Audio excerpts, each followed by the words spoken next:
Donc, on vient de créer notre base de données qui s'appelle Gestion étudiant, qui est sauvegardée sous l'utilisateur courant document avec l'extension .accdb.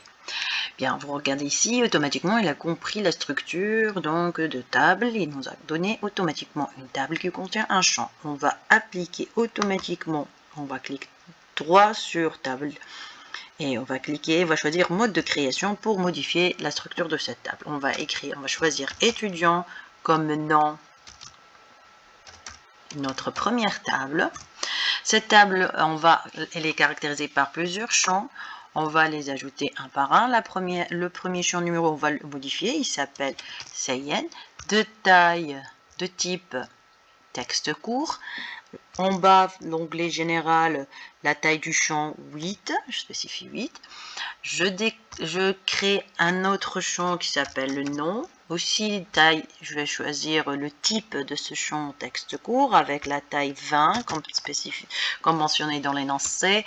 Je passe après, par exemple, prénom, texte court, et après on va mettre 25 et toujours on sauvegarde avec un CTRL S, ou bien vous cliquez dessus et vous mettez enregistrer. Après c'est un nom, prénom, ici date naissance, je crois, on a une date naissance.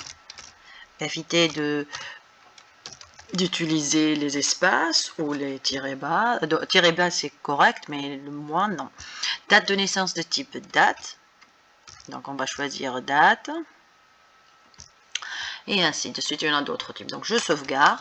Ensuite, je vais voir la structure en cliquant sur ouvrir. Là, on a bien créé notre table étudiant qui contient les champs suivants: Seyen, nom, prénom, date de naissance et aussi.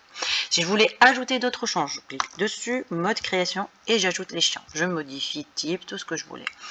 Mais pour l'instant, je vais juste ajouter une contrainte de domaine. Pourquoi? Pour ne pas laisser l'utilisateur saisir n'importe quoi dans le champ de Seyen, parce que c'est interdit d'écrire n'importe quoi. Alors, je vais dire que ce champ-là, je vais supprimer voilà, genre mode création,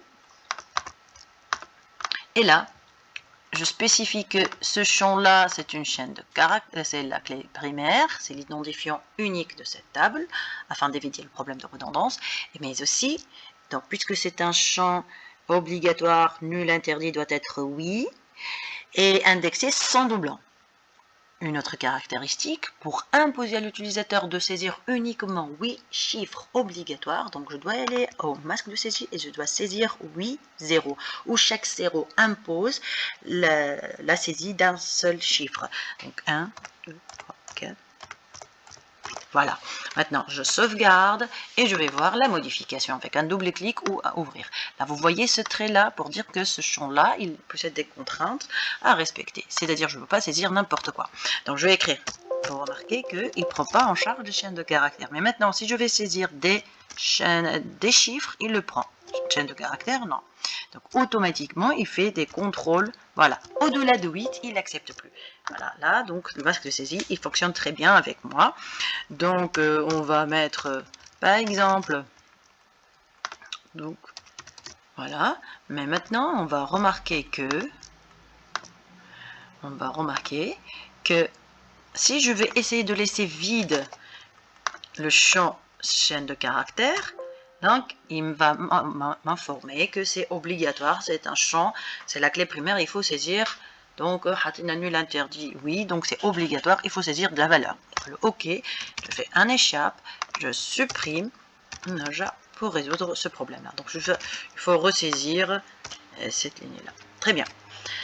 Donc, ça, c'est la première partie donc qu'il faut faire. Donc, par la suite, si je vais créer une autre nouvelle table, je clique sur créer table et par la suite, c'est automatiquement bouton droit, mode création et je dois saisir matière par exemple. C'est la deuxième table que nous avons dans l'énoncé. Là, elle est identifiée par code et elle a un autre en lib de type, bien sûr, le code est de type texte court, de taille 6, je crois, je vais voir. Dans l'énoncé, lib, c'est un texte Strasbourg, je vais voir, et coef qui est, c'est le coefficient de la matière qui est bien sûr numérique. Bien sûr, à chaque fois on crée une table, il faut vérifier qu'on a bien spécifié un identifiant unique, c'est la clé primaire. Et on sauvegarde. Voilà, ça c'est notre deuxième table, parfait. Maintenant, si je vais visualiser, chez outils, je vais voir les tables, la structure des tables, oui, étudiants, voilà, et la matière, ils sont là. Ils sont parfaits, tout est clair. Maintenant, je vais revenir, je ne vais pas faire les relations maintenant, juste pour visualiser. Donc maintenant, je vais créer, enfin, là, au niveau de la matière, je veux que le champ libre soit non pas une zone de texte, donc en bas, l'onglet liste de choix, je vais choisir zone de liste, je vais choisir liste des valeurs, et je vais choisir une fois pour toutes ce que l'utilisateur va saisir, va sélectionner, par exemple, onglet, par exemple, j'enseigne la matière onglet, séparé par un point virgule, français, et info. Supposons que informatique, ce sont les différentes matières qu'on assure dans cette classe-là. Ok, parfait. On va voir le résultat maintenant. Dès qu'on clique sur, donc il va fermer la table et par la suite on va mode ouvrir. Là, ce que nous avons, c'est une zone de texte. Ici, vous voyez, on a changé lib par une zone de liste. Et voilà les différents choix que nous avons mis. Donc l'utilisateur, il suffit de saisir, de sélectionner, et il n'a pas le droit de saisir par exemple espagnol, alors que c'est une matière qui n'existe pas dans notre système. Par exemple, est-ce que c'est clair cette partie? Merci